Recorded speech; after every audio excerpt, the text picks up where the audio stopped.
हमने ओरेस्टेड का प्रयोग पढ़ा और ओरेस्टेड के प्रयोग में अपने को ये पता चला कि किसी भी धारावाही चालक तार में जब हम विद्युत धारा प्रवाहित करते हैं तो उसके चारों ओर एक चुंबकीय क्षेत्र उत्पन्न हो जाता है।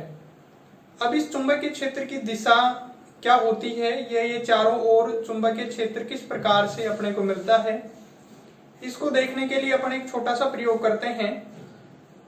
देखो इस प्रयोग में हमने क्या किया कि एक गत्ता लिया, इसको नाम दे देंगे जैसे PQRS, और इस PQRS गत्ते में से एक कोई चालक तार XY इस तरीके से इसमें आर पार करके खड़ा कर देते हैं। जैसे फॉर एग्जांपल ये हमारे पास में कोई ये गत्ता है, इसमें आर पार हम ये कोई चालक तार खड़ा कर देंगे और इस चालक तार को हम संयोजी तारों से जोड़ करके यहाँ पे एक बैटरी और एक कुंजी इस तरीके से जोड़ देंगे। ठीक है, तो ये हमने एक गत्ता लिया है PQRS, इसमें एक ऊर्ध्वाधर सीधा खड़ा किया है चालक तार। ठीक है, और इसको तार से जोड़ते हुए ये बाह्य परिपथ पूरा कर दिया, इसमें एक बैटरी जोड़ दी और एक क्या जोड़ दी, कुंजी जोड़ दी। अब ये जो गत्ता है, इस गत्ते के ऊपर हम क्या रखते हैं, लोहे का बुरादा। ठीक है, इस गत्ते के ऊपर हम लोहे का बुरादा रखते हैं, लोहे का बुरादा रख के और इस गत्ते के ऊपर फैला देते हैं। अब हम क्या करते हैं, यहाँ पे ये जो हमने कुंजी जोड़ी हुई है, इस कुंजी में क्या करते हैं, डॉट लगाते हैं। तो जैसे ही हम इसमें डॉट लगाएंगे तो इसमें विद्युत धारा प्रवाहित होगी। ठीक है, इसमें करंट फ्लो होगी इस डायरेक्शन में, और हम क्या करेंगे, इस कुंजी में डॉट लगा करके, और ये हमने जो गत्ता है इसके ऊपर लोहे का बुरादा फैलाया हुआ है, इसको हम हाथ से धीरे धीरे क्या करते हैं, टैप करते हैं, यानी कि थपथपाते हैं हाथ से। ठीक है, ये हमारे पास में गत्ता था, यहाँ पे अपन ने लोहे का बुरादा फैलाया, इसको इस तरीके से हाथ से ऐसे टैप करते हैं। ठीक है, जब हम इसको टैप करते हैं तो जो लोहे का बुरादा था वो क्या हो जाता है, संकेंद्रीय वृत्तों के रूप में मिलता है अपने को इस तरीके से।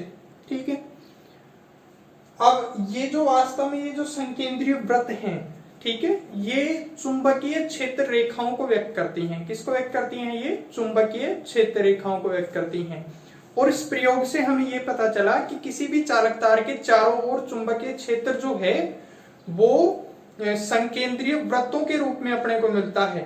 ठीक है, अब यहाँ पे इसकी दिशा की बात करें तो इसके पास हम चुंबकीय सुई रखेंगे और चुंबकीय सुई की सहायता से हम इस चुंबकीय क्षेत्र की दिशा ज्ञात कर लेंगे। ठीक है, तो हमें कुछ इस तरीके से इसकी डायरेक्शन प्राप्त होती है। तो इस प्रयोग से अपने को ये पता चलता है कि जब किसी चालक तार में हम विद्युत धारा प्रवाहित करते हैं तो उसके चारों जो चुंबकीय क्षेत्र जो है उसके चारों ओर हमें कैसे मिलता है, संकेंद्रीय वृत्तों के रूप में मिलता है। ठीक है, अब ये तो बात थी चालक तार की, सीधे धारावाही चालक तार की। अब अगर अपन जैसे वृत्ताकार लूप की बात करें, मतलब कि कोई एक चालक तार है उसको इस तरीके से मोड़ दें और फिर उसमें हम धारा प्रवाहित करें, तो देखो क्या होगा, उसके केंद्र पर उत्पन्न जो चुंबकीय क्षेत्र है उसको अपन कैसे ज्ञात कर सकते हैं। अपन ने वृत्तीय धाराओं के लिए दाहिनी हथेली का नियम पढ़ा, हम उससे इस चुंबकीय क्षेत्र की दिशा को ज्ञात कर सकते हैं। फॉर एग्जाम्पल अगर धारा की दिशा ये है तो चुंबकीय क्षेत्र जो है वो अपने को, जैसे इस बोर्ड की सरफेस में अगर जैसे मान लो कोई हमारे पास में लूप है, तो जो चुंबकीय क्षेत्र की दिशा है वो इस बोर्ड के लंबवत बाहर की ओर जाएगी। ठीक है, इस तरीके से रखा हुआ है, तो धारा की दिशा अगर इन उंगलियों की दिशा में है तो चुंबकीय क्षेत्र की दिशा इस अंगूठे की दिशा में हो जाएगी। ठीक है, तो ये बात थी किसकी, वृत्ताकार लूप की, और यहाँ पे बात करी अपन ने किसकी, धारावाही चालक की।